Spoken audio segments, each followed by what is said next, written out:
Syllabus का अगला topic है वैदिक संस्कृति। वैदिक सभ्यता भारत की प्राचीन सभ्यता है जिसमें वेदों की जो है रचना हुई है। वैदिक शब्द वेद से बना है जिसका अर्थ होता है ज्ञान।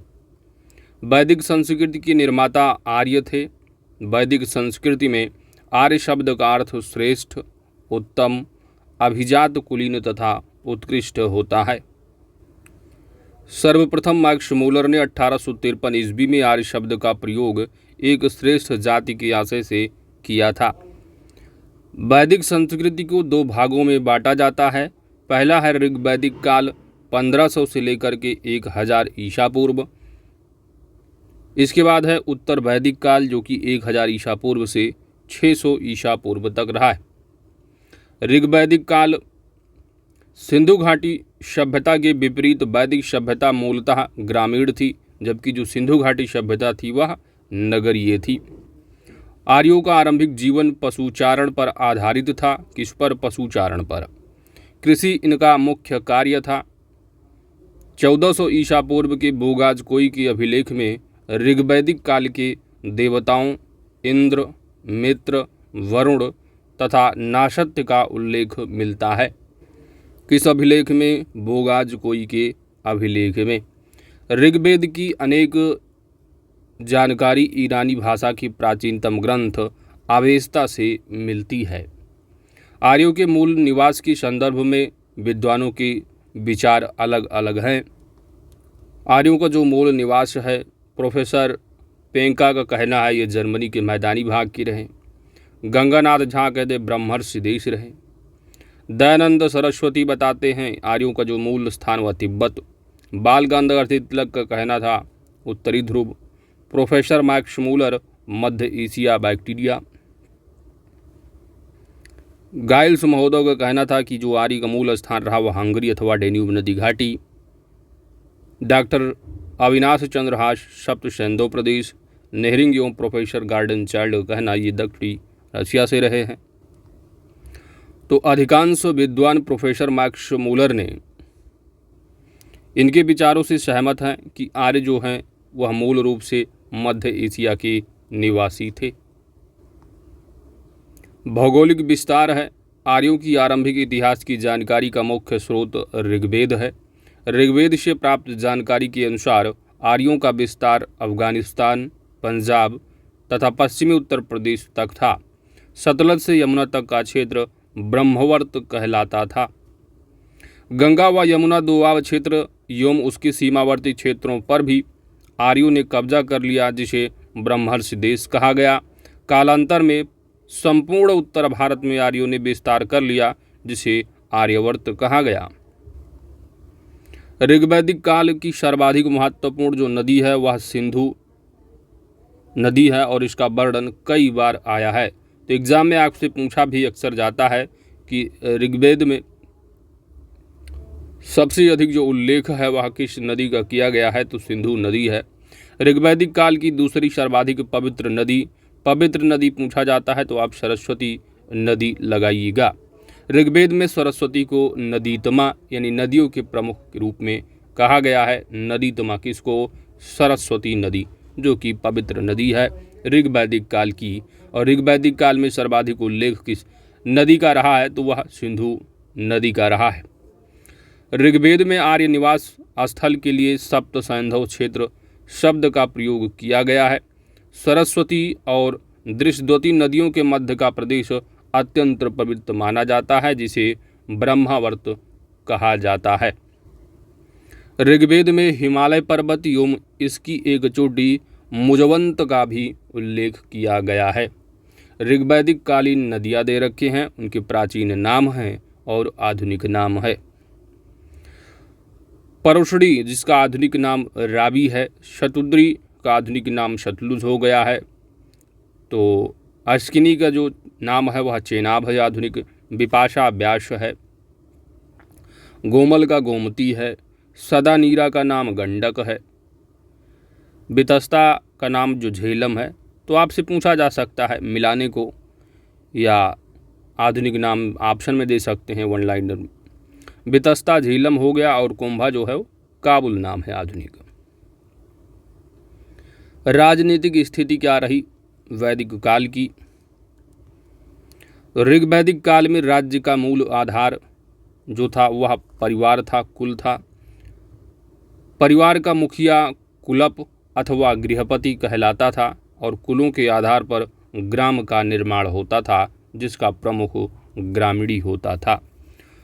तो ऋग्वैदिक काल में जो परिवार का मुखिया होता था उसको कुलप अथवा गृहपति कहा जाता था, जबकि कुलों के आधार पर जो गांव का निर्माण होता था, तो गांव का जो मुखिया होता था ऋग्वैदिक काल में उसको कहा जाता था ग्रामीणी।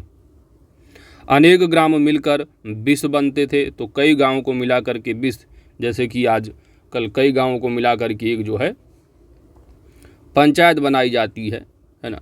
तो अनेक ग्राम मिल करके 20 बनते थे, जिसका जो प्रधान होता था वह 20 का क्या होगा प्रधान, विषपति होता था। 20 से जन बनता था, योम जन के शासक जो होते थे वह राजन कहलाते थे। राज्य अधिकारियों में पुरोहित एवं सेनानी प्रमुख थे। वशिष्ठ रूढ़िवादी एवं विश्वामित्र उदार पुरोहित थे। तो वशिष्ठ जो रहे वह रूढ़िवादी, विश्वामित्र उदार पुरोहित थे। इस प्रकार आर्यों की इकाइयों का जो है 5 हिस्सों में बटी थी। तो आर्यों की 5 इकाइयाँ कौन कौन सी रही हैं? कुल, ग्राम, तो कुल हो गया, कुल को मिलाकर ग्राम बना, ग्राम कई ग्रामों को मिलाकर 20 बनता जिसे विषपति, फिर जन, इसके बाद राष्ट्र। तो 5 हैं, कुल, ग्राम, 20, जन, राष्ट्र।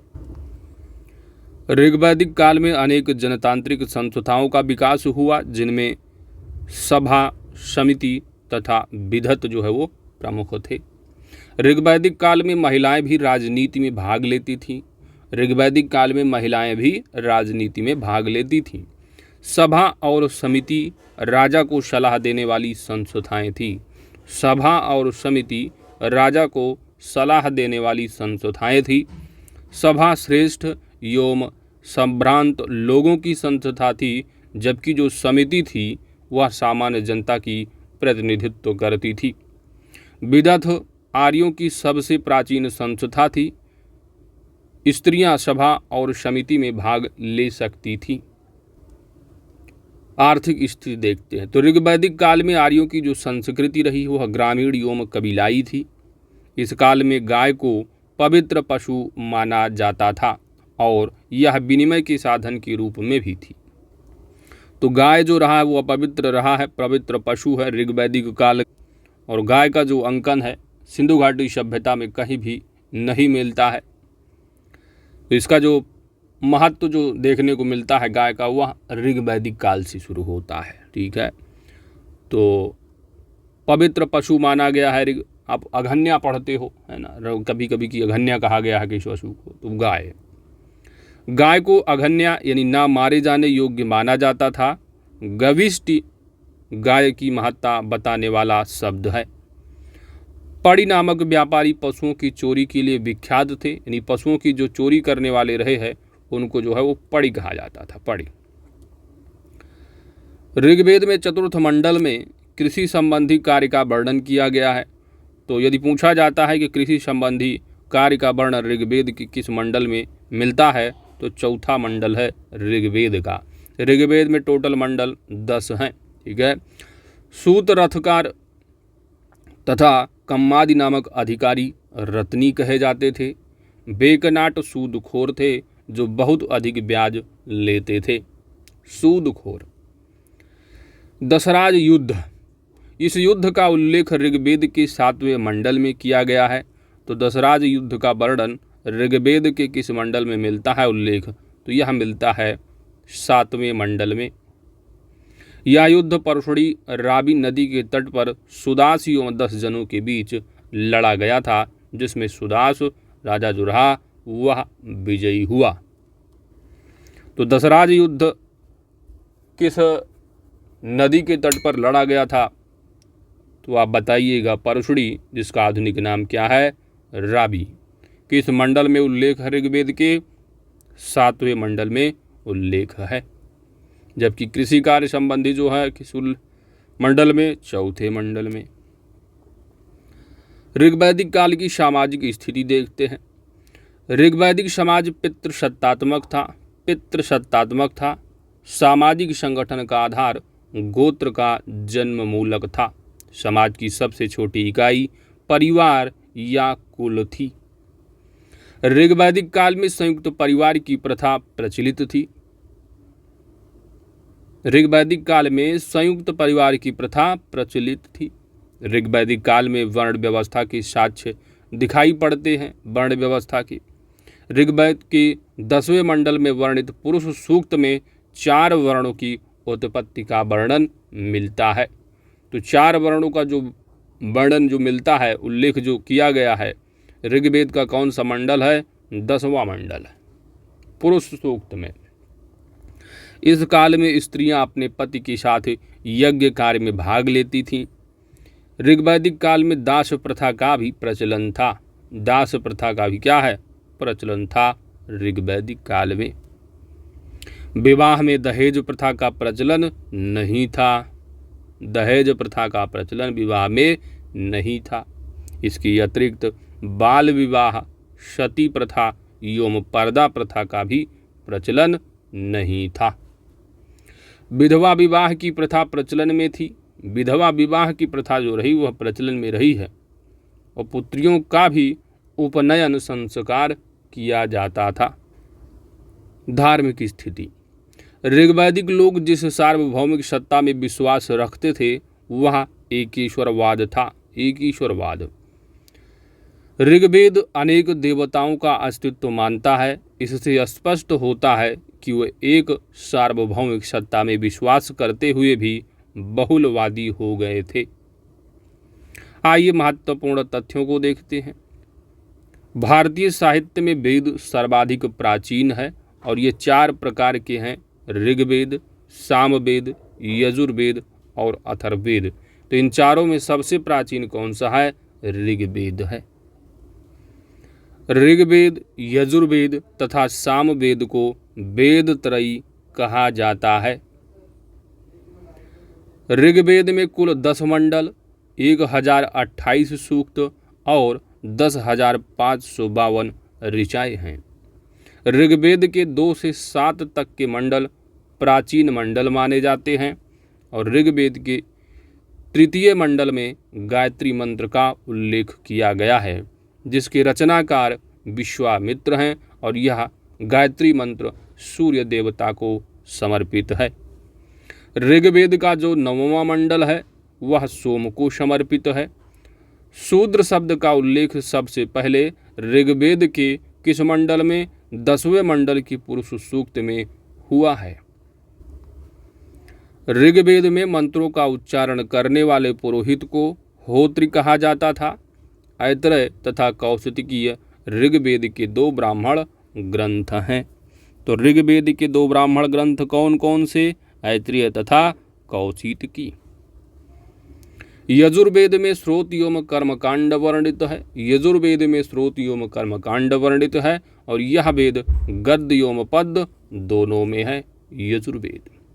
यजुर्वेद के कर्मकांडों को संपन्न कराने वाले को क्या कहा जाता था? पुरोहित। तो यजुर्वेद के कर्मकांडों को संपन्न कराने वाले जो पंडित पुरोहित रहे हैं उनको अधुवर्य कहा जाता था। तो पुरोहित अधुवर्य, ठीक है। अगला है यजुर्वेद का जो अंतिम भाग है वह ईशोपनिषद है, जिसका संबंध आध्यात्मिक चिंतन से है। शतपथ ब्राह्मण शुक्ल यजुर्वेद का ब्राह्मण ग्रंथ है। तो शुक्ल यजुर्वेद का ब्राह्मण ग्रंथ कौन है? शतपथ ब्राह्मण। जबकि जो आपका ऋग्वेद रहा, ऋग्वेद का जो ब्राह्मण ग्रंथ रहा है वो ऐत्रेय और कौशिकी रहा है। सामवेद में यज्ञों के अवसर पर गाए जाने वाले मंत्रों का संग्रह है। जो व्यक्ति इन मंत्रों का गाता था उसे उद्गाता कहा जाता था। अथर्ववेद में सामान्य मनुष्य के विचारों, विश्वासों तथा अंधविश्वासों का विवरण भी मिलता है। अथर्ववेद के मंत्रों का उच्चारण करने वाले पुरोहित को ब्रह्मा कहा जाता था। सभा और समिति को प्रजापति की 2 पुत्रियां कहा गया है। ऋग्वेद में ही महामृत्युंजय मंत्र का भी उल्लेख है। पूषण ऋग्वैदिक काल में पशुओं के देवता थे, जो उत्तर वैदिक काल में शूद्रों के देवता बन गए। ऋग्वेद में सबसे महत्वपूर्ण जो देवता रहे हैं वह इंद्र है और इंद्र को पुरंदर भी कहा गया है ऋग्वेद में। दूसरे महत्वपूर्ण देवता अग्नि थे और इस काल में देवताओं की आहुतियां दी जाती थीं। तीसरे प्रमुख देवता वरुण थे जो जल के देवता थे और वरुण को ऋतस्य गोपा कहा गया है। उत्तर वैदिक काल का जो समय है वह 1000 ईसा पूर्व से 600 ईसा पूर्व रहा है। यह युग आर्य संस्कृति के प्रसाद और विकास, अभ्युदय और उत्कर्ष तथा विभिन्नीकरण का युग था। उत्तर वैदिक काल के अध्ययन के लिए सबसे महत्वपूर्ण स्रोतों में यजुर्वेद, सामवेद, अथर्ववेद, ब्राह्मण ग्रंथ, उपनिषद एवं आरण्यक हैं।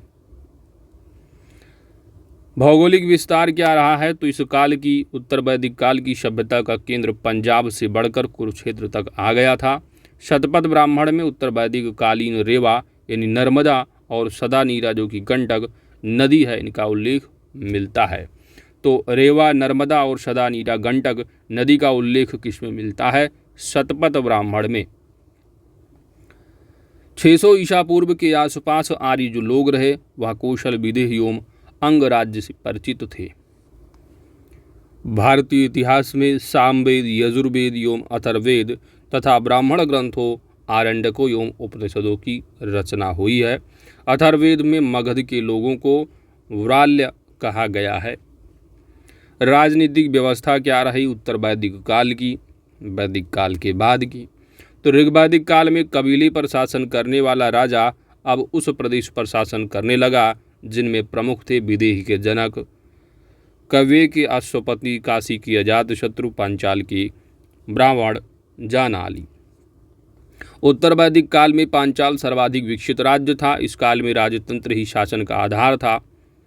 सभा एवं समिति राजा की निरंकुशता पर रोक लगाती थी। विदध का उल्लेख कहीं भी नहीं मिलता है, जबकि वैदिक काल में विदग जो है वो सबसे प्राचीन रहा है। इस समय अश्वमेघ वाजपेयी अन्यष्टोम नामक यज्ञ किए जाते थे। यजुर्वेद में राज्य उच्च के पदाधिकारियों को रत्नी कहा जाता था। उत्तर वैदिक काल में निम्न पद थे: सेनानी जो कि सेनापति, सूत जो रथ सेना का नायक होता था, ग्रामीण जो गांव का मुखिया, संग्रहीता जो कोषाध्यक्ष तथा भागदुग जो कि अर्थमंत्री अर्थात करों को वसूलने वाला आदि नाम मिलते हैं। उत्तर वैदिक काल की सामाजिक स्थिति क्या रही तो उत्तर वैदिक काल में सामाजिक व्यवस्था का आधार वर्णाश्रम व्यवस्था ही था, लेकिन वर्ण व्यवस्था में कठोरता आने लगी थी। वर्णों का आधार कर्म पर आधारित न होकर जाति पर आधारित होने लगा। इस काल में यज्ञ का अनुष्ठान बढ़ गया, जिससे ब्राह्मणों की शक्ति में वृद्धि हुई। समाज में अनेक धार्मिक श्रेणियों का उदय हुआ और व्यवसाय अनुशांसिक होने लगे। आयत्रेय ब्राह्मण में 4 वर्णों का उल्लेख मिलता है। तो 4 वर्णों का जो उल्लेख है किसमें? आयत्रीय ब्राह्मण में मिलता है। आयत्रीय किसके ब्राह्मण ग्रंथ हैं? तो ऋग्वेद के हैं। ऋग्वेद के ब्राह्मण ग्रंथ आयत्रीय और कौशिकी है। उत्तर वैदिक काल में केवल वैश्य ही कर चुकाते थे। ब्राह्मण एवं क्षत्रिय दोनों वैश्यों से वसूले राजस्व पर जीते थे। ब्राह्मण, क्षत्रिय, वैश्य इनको द्विज कहा जाता था। ये उपनयन संस्कार के अधिकारी थे। चौथा वर्ण जो शूद्र रहा तो शूद्र उपनयन संस्कार नहीं ग्रहण कर सकता था और यहीं से शूद्रों को अस्पृश्य मानने की प्रक्रिया प्रारंभ शुरू हुई। ठीक है, तो इसीलिए संविधान में आप देखते हो अस्पृश्यता के अंत की बात की जाए, आर्टिकल नंबर 17 तो गोत्र प्रथा स्थापित हुई। स्त्रियों के लिए उपनयन संस्कार प्रतिबंधित हो गए। आयत्रीय ब्राह्मण में पुत्री को कृपण कहा गया है। सर्वप्रथम जाबोल उपनिषद में 4 वर्णों ब्रह्मचर्य, गृहस्थ, वानप्रस्थ एवं संन्यास का विवरण मिलता है। तो 4 वर्ण, ठीक है, तो ध्यान दीजिएगा। और यहाँ पर जो है वर्ण की जगह आप आश्रम कर लीजिए। 4 वर्ण तो ब्राह्मण, क्षत्रिय, शूद्र, वैश्य। ठीक है, तो यहाँ पर आप आश्रम, तो जो 4 आश्रम रहे हैं ब्रह्मचर्य, गृहस्थ, वानप्रस्थ एवं संन्यास, इसका जो विवरण है सर्वप्रथम किसमें मिलता है? कौन से उपनिषद में? याद रखिएगा, जाबोल उपनिषद में। ठीक है, इसमें जाबाल उपनिषद में 4 आश्रमों का क्या है? उल्लेख मिलता है। ब्रह्मचर्य गृहस्थ वानप्रस्थ व्योम संन्यास। आर्थिक स्थिति, इस काल में पशुपालन की जगह कृषि मुख्य पेशा बन गया था। शतपथ ब्राह्मण में कृषि से संबंधित चारों क्रियाओं जुताई, बुआई, कटाई तथा गड़ाई का उल्लेख मिलता है। ठीक है, याद रखिएगा, जुताई, बुआई, कटाई तथा गड़ाई का उल्लेख किसमें मिलता है? शतपथ ब्राह्मण। शतपथ ब्राह्मण किसका ब्राह्मण ग्रंथ है? तो यजुर्वेद का ब्राह्मण ग्रंथ। यजुर्वेद के अंदर भी शुक्ल और कृष्ण यजुर्वेद होते हैं, तो यह शुक्ल यजुर्वेद का पार्ट शतपथ ब्राह्मण। आगे देखते हैं। इस काल में लोहे के प्रयोग से कृषि क्षेत्र में क्रांति आ गई। लोहे, जबकि आप जानते हो सिंधु घाटी सभ्यता में पढ़ के आ रहे हो कि लोहे का ज्ञान नहीं था सिंधु घाटी वासियों को। अक्सर एग्जाम में पूछा भी जाता है। यजुर्वेद में लोहे के प्रथम अयस योम कृष्ण अयस शब्द का प्रयोग हुआ है। अंतरजी खेड़ा में पहली बार कृषि से संबंधित लौह उपकरण प्राप्त हुए हैं। कहाँ से? अंतरजी खेड़ा में। और अंतरजी खेड़ा कहाँ पर लोकेटेड है? तो यह उत्तर प्रदेश में ही है। ठीक है, एटा डिस्ट्रिक्ट में। ब्राह्मण ग्रंथों में श्रेष्ठिन का उल्लेख मिलता है और श्रेष्ठिन श्रेणी का प्रधान जो होता था वह व्यापारी होता था। निष्क, शतमान, पादकृष्ण, रत्तिका तथा गुंजा आदि माप की भिन्न भिन्न इकाइयाँ थी। और यहीं पर निष्क जो अक्सर एग्जाम में पूछा जाता है आपका कि निष्क जो ऋग्वैदिक काल में गले का स्वर्ण आभूषण था, अब यह क्या है? एक मुद्रा माना जाने लगा। तो यदि पूछा जाता है ऋग्वैदिक काल में निष्क शब्द का अर्थ क्या है, तो गले का आभूषण, स्वर्ण आभूषण बताइएगा गले का। ठीक है, आभूषण, स्वर्ण आभूषण, इस तरह रहेगा ऑप्शन में। उत्तर वैदिक काल में समुद्र का ज्ञान हो गया था। उत्तर वैदिक काल में समुद्र का ज्ञान हो गया था। धातु शिल्प उद्योग का प्रचलन शुरू हो चुका था। इस युग में धातु गलाने का उद्योग बड़े पैमाने पर होता था।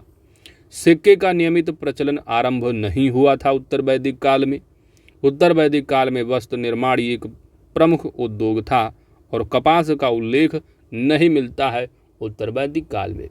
लेकिन जब आप सिंधु घाटी सभ्यता पढ़े हैं तो अक्सर एग्जाम में पूछा भी जाता है कपास। ठीक है, तो कपास जो है अपने प्यारे भारत में ही जो है वो जन्म माना जाता है कपास का, और सिंधु घाटी सभ्यता में उल्लेख है इसका। धार्मिक स्थिति देखते हैं उत्तर वैदिक काल की। ऋग्वैदिक काल के दो प्रमुख देवता इंद्र और अग्नि का अब पहले जैसा महत्व नहीं रहा। इनके स्थान पर उत्तर वैदिक काल में प्रजापति जो देवकुल में सृष्टि के निर्माता थे, इनको सर्वोच्च स्थान प्राप्त हो गया। पूषण जो पहले पशुओं को देवता होते थे वैदिक काल में, अब वो शूद्रों के देवता हो गए।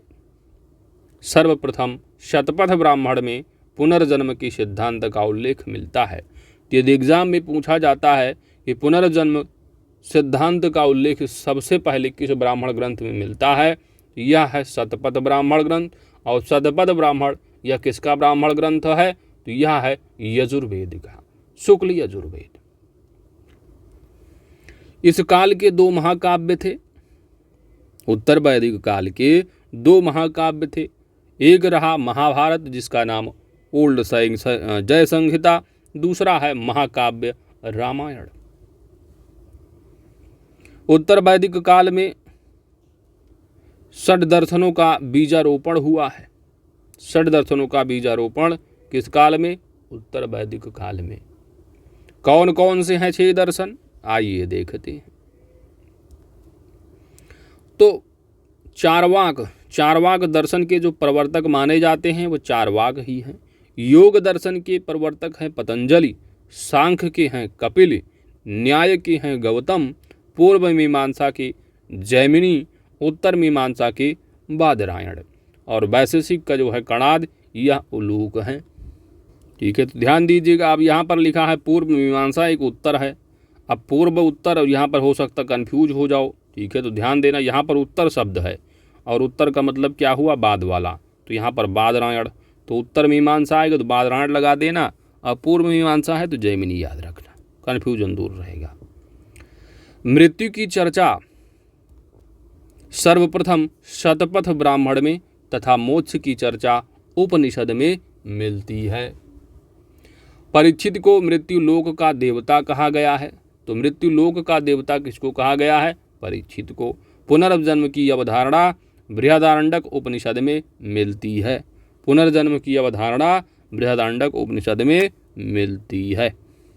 आइए कुछ और महत्वपूर्ण तथ्य को देखते हैं, फिर इसके बाद चैप्टर को कंप्लीट करते हैं। उत्तर वैदिक काल में राजा को राज्याभिषेक के समय राजसूय यज्ञ का अनुष्ठान किया जाता था। उत्तर वैदिक काल में कौशाम्बी नगर में प्रथम बार पक्की ईंटों का प्रयोग किया गया है। ऐत्रीय ब्राह्मण में वर्णित शासन व्यवस्था। तो क्षेत्र दिए हैं, पूर्व का क्षेत्र जो रहा है यहाँ का शासन साम्राज्य और इसकी उपाधि जो है सम्राट की रही है। पश्चिम का शासन स्वराज्य होता था और स्वराट रहा है। उत्तर का वैराज्य विराट, दक्षिण का भोज उपाधि रही और मध्य देश की शासन जो रहा वह राज्य रहा और उसका जो शासन का जो राजा होता था उपाधि। ठीक है, अगला है छांदोग्य उपनिषद। तो एग्जाम में पूछा भी जाता है छांदोग्य उपनिषद, कठोर उपनिषद है ना। छांदोग्य उपनिषद में केवल 3 आश्रमों का उल्लेख मिलता है, जबकि जाबांग उपनिषद में देखेंगे तो 4 आश्रम आ जाते हैं, इनका उल्लेख मिलता है। तो एग्जाम में पूछा जाता है कि 4 आश्रमों का उल्लेख किसमें किया गया है, तो ये है जाबाल उपनिषद में। ठीक है, तो याद रखिएगा। बृहदारण्य उपनिषद में याज्ञवल्क्य गार्गी संवाद का उल्लेख मिलता है। तो याज्ञवल्क्य और गार्गी संवाद का जो उल्लेख किस में मिलेगा? बृहदारण्य उपनिषद में। 4 आश्रम का उल्लेख जाबाल उपनिषद में, और जो 3 है ब्रह्मचर्य गृहस्थ वानप्रस्थ, ये तीनों यदि पूछे जाते हैं तो जाबाल उपनिषद ही पूछे जाएगा। 4 उपनिषद। ठीक है, ये कौन सा उपनिषद जो 4 आश्रमों की जानकारी देता है? तो जाबाल याद रखिएगा। लोपामुद्रा जो कि अगस्त ऋषि की क्या थी? पत्नी थी। लोपामुद्रा जो कि अगस्त ऋषि की पत्नी थी तथा वैदिक ऋचाओं की रचयिता थी। तो वैदिक ऋचाओं की रचना किसने की है? लोपामुद्रा। कौन है? अगस्त ऋषि की पत्नी है। शतपथ ब्राह्मण में पत्नी को पति की अर्धांगिनी, पत्नी को पति की अर्धांगिनी कहा गया है। किसमें? शतपथ ब्राह्मण में। शतपथ ब्राह्मण किसका ब्राह्मण ग्रंथ है? यजुर्वेद का। कुल उपनिषद कितने हैं? 108 उपनिषद हैं, जिसमें 12 प्रामाणिक हैं। उपनिषद आरण्यकों के पूरक एवं भारतीय दर्शन के प्रमुख स्रोत हैं। उपनिषद से हमें दार्शनिक विचारों का ज्ञान प्राप्त होता है।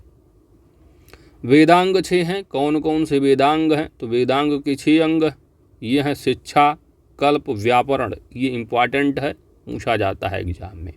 तो शिक्षा, कल्प, तो याद रखिएगा शिक्षा है, पहला शिक्षा हो जाएगा, दूसरा कल्प है, तीसरा व्याकरण है।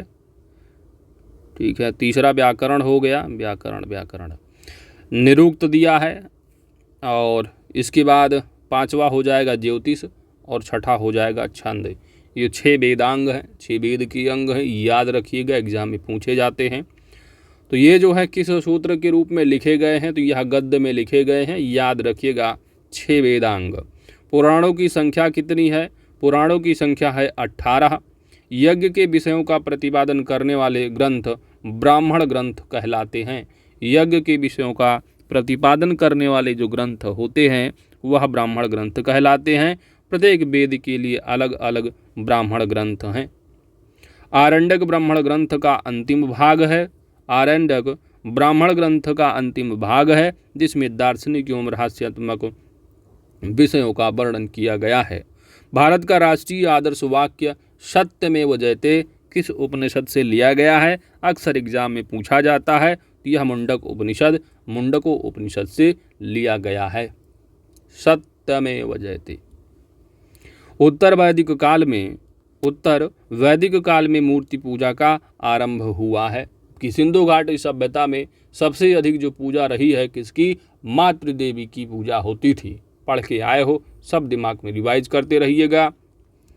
पेट 2022 में टॉप कीजिएगा। यम नचिकेता और उनके बीच 3 वर प्राप्त करने की जो कहानी है वह कठोर उपनिषद में वर्णित है। तो यम और नचिकेता जो संवाद है किस उपनिषद में मिलता है? कठोपनिषद में उल्लेख किया गया है। सत्यमेव जयते मुंडक उपनिषद में है। निष्काम कर्म का सिद्धांत का प्रथम प्रतिपादन ईशोपनिषद में हुआ है। निष्काम कर्म सिद्धांत का प्रथम जो प्रतिपादन है किस उपनिषद में मिलता है? ईशोपनिषद में किया गया है। पुनर्जन्म का सिद्धांत सर्वप्रथम शतपथ ब्राह्मण में मिलता है। और इसी के साथ आपका दूसरा टॉपिक भारतीय इतिहास का वैदिक संस्कृति कंप्लीट हो जाता है।